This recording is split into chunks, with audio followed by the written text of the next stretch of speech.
konting pasilip sa mga farm.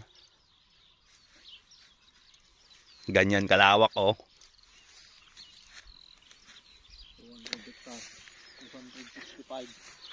225 hectares.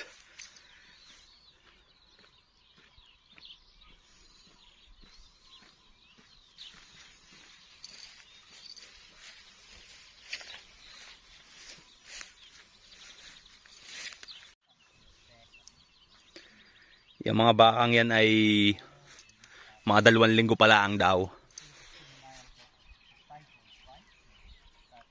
Wala dito yung kanilang milking station eh. Ando doon sa kabila.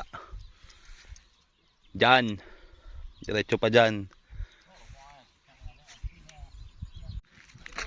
Meron din dining mga meat type.